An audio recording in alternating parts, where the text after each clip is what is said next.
Selamat bertemu kembali dalam diskusi kita kali ini tentang Jokowi resmikan proyek perluasan smelter tembaga, PT Smelting di Kota Gresik.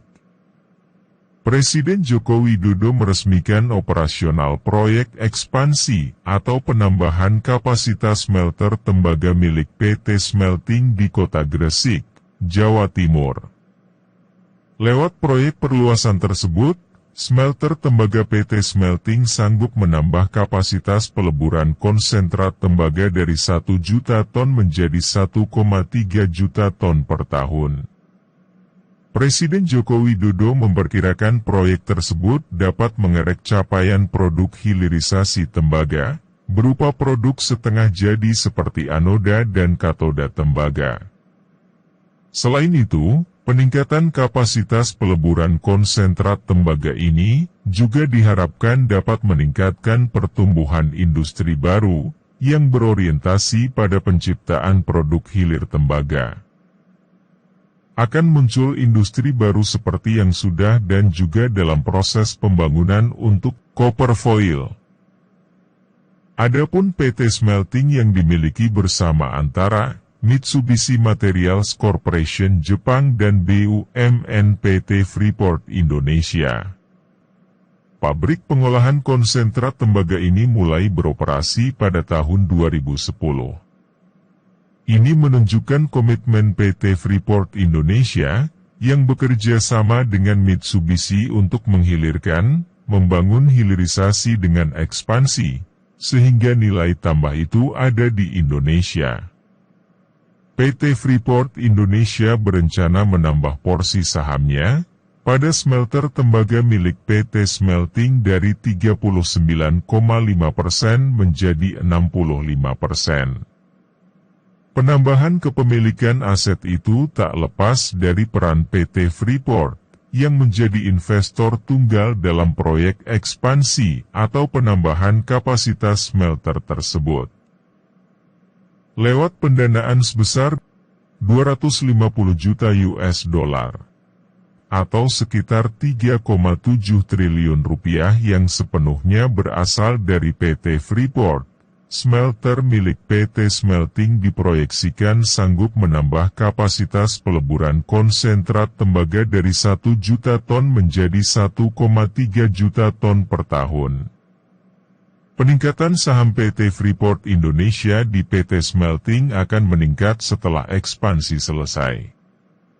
Sejalan dengan proses divestasi tersebut, PT Freeport dan PT Smelting telah menyepakati skema bisnis baru dengan sebutan mekanisme tolling. Mekanisme tersebut bakal memberikan keluasan bagi PT Freeport untuk melaksanakan seluruh proses pemasaran hingga kuasa penuh terhadap kontrak produk sampingan seperti lumpur anoda, asam sulfat, terak tembaga dan tembaga telurida. Sedangkan kegiatan perdagangan tembaga katoda dilakukan oleh PT Smelting maksimum hingga tahun 2031. Mekanisme tolling sebenarnya sudah dimulai sejak Januari 2023 sebagai bagian dari masa transisi. Dalam periode transisi tersebut, proses perdagangan dan kontrak penjualan secara menyeluruh dilakukan oleh PT Smelting atas nama PT Freeport.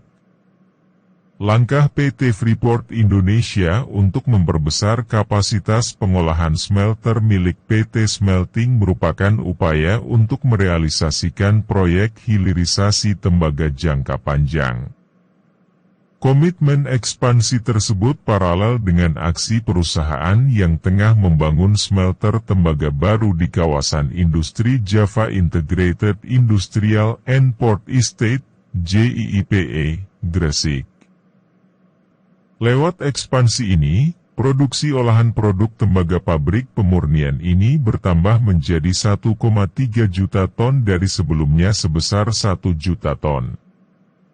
Ini menunjukkan komitmen PT Freeport Indonesia yang bekerja sama dengan Mitsubishi untuk menghilirkan, membangun hilirisasi dengan ekspansi, sehingga nilai tambah itu ada di Indonesia. Yang paling penting nilai tambah itu di Indonesia, kata Presiden Joko Widodo. Seperti yang diketahui, PT Smelting merupakan smelter pertama milik Freeport Indonesia. Dibangun pada tahun 1966 yang dioperasikan bersama Mitsubishi.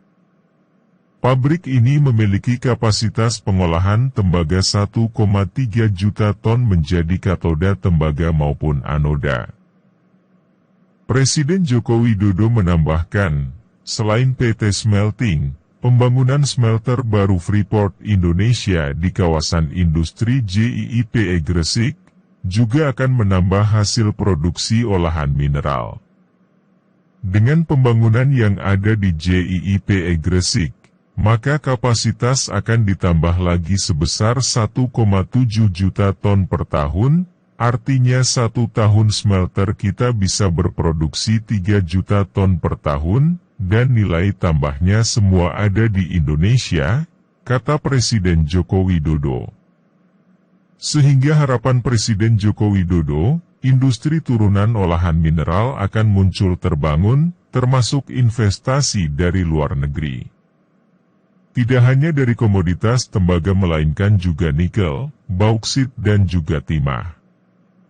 Dengan itu nanti akan muncul industri baru seperti yang sudah ada juga dalam proses pembangunan untuk copper foil. Nanti akan banyak yang menuju negara kita untuk membangun industri turunan. Tidak hanya tembaga, tidak hanya nikel, tidak hanya bauksit, timah, tapi di luar mineral semuanya. Menurut Presiden Joko Widodo, kesempatan Indonesia untuk membangun industri turunan cukup banyak. Seperti dari komoditas sektor perkebunan, pertanian, perikanan. Sehingga komoditas yang dijual ke luar negeri semua memiliki nilai yang berlipat. Jangan sampai kita kirim lagi mineral dalam bentuk mentah, bahan-bahan perkebunan pertanian dalam bentuk mentah, harus minimal setengah jadi atau syukur bisa barang jadi, kata Presiden Joko Widodo. Saya kira demikian ya. Jangan lupa berpartisipasi dalam acara pemilu 2024 pada tanggal 14 Februari 2024. Pilih Ganjar Mahfud. Terima kasih.